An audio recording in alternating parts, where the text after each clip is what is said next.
Hi all, just another Commodore 64 repair video. I'm also going to be going over the power supply, which needs a bit of a tidy up and a bit of future proofing so it doesn't fry your chips. Check it out.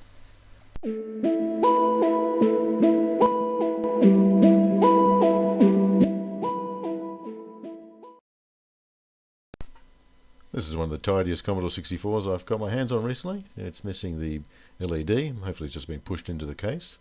Let's check it out. This is the only real blemish on the case, but wasn't as easy to remove as it looks. I actually ended up having to use a magic eraser with IPA.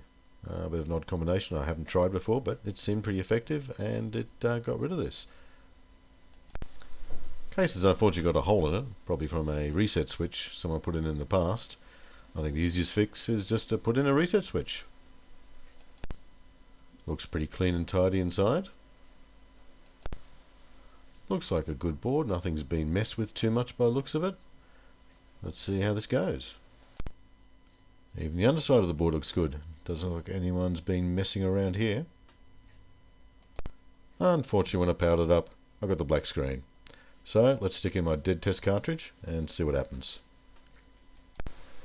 The dead test cartridge flashed 8 times, which tells me I've got a memory problem, and specifically U21. Very rarely do I believe those flashes from the dead test cartridge, but it seems like a reasonable place to start.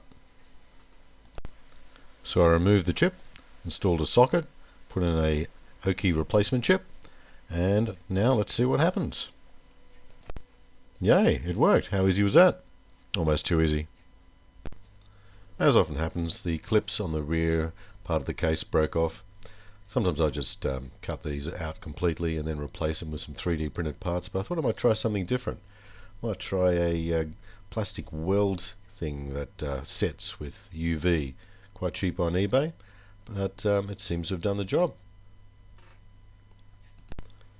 Took a few goes at applying this stuff and then setting it with the UV light, but I eventually built up enough material to get the shape that I needed, and then I just filed it to get it exactly right. And yeah, I think that's probably a much easier solution than cutting it all out and replacing with a 3D printed piece. So yeah, I'm pretty happy with that. Now to fill that hole in the case with a simple reset button. Not exactly rocket science. Then it was just a matter of soldering the button to pins 1 and 3 of the user port, which is reset and ground. Easy enough. Well, not exactly a thing of beauty. It's probably better than having a big hole in the case.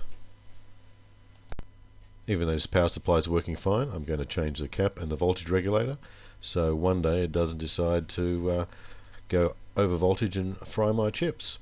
Super easy to disassemble, just 4 screws from underneath and she just comes straight apart. Wow, check this guy out. I'm amazed he managed to squeeze into this power supply.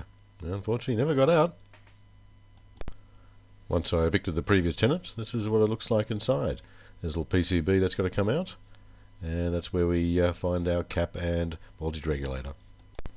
If you're careful and lazy like me, you don't even have to disconnect the PCB from the transformer.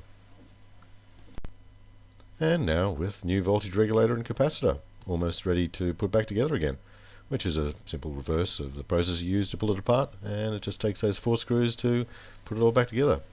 Pretty easy. And here it is. Turned out to be quite an easy repair and quite a neat looking unit.